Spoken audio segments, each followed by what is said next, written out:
La République française est une métropole unique à son genre.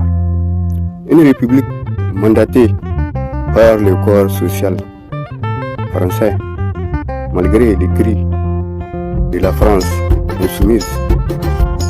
Une république des esprits de Vichy et de Marine Le Pen.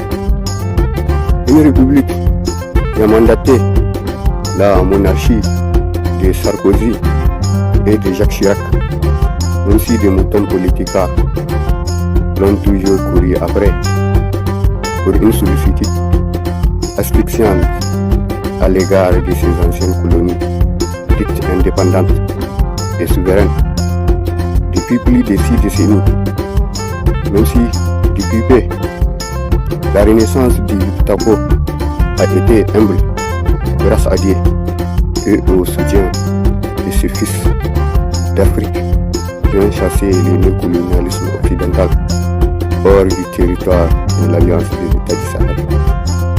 Tout comme les pères fondateurs de la Fédération du Mali à l'aube de l'indépendance du Mali indépendant.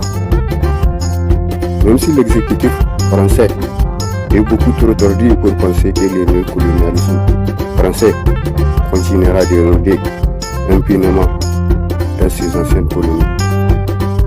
Même si Emmanuel Macron est beaucoup trop dépassé par les événements pour penser que l'histoire de la politique française et africaine n'est pas appréciée selon son mérite.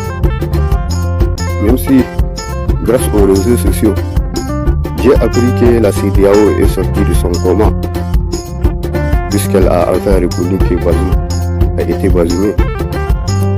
Grâce au général Tchani, nous avons appris que des terroristes capturés sur le front sont relâchés par les moutons naïfs sous le seul prétexte qu'ils seraient des alliés, même si le Lukaku n'a jamais cessé de chercher une alliance unique fondée sur les principes le respect, la confiance et la compassion, qui sont des principes qui ont animé les pères fondateurs du fédéralisme du Mali indépendant.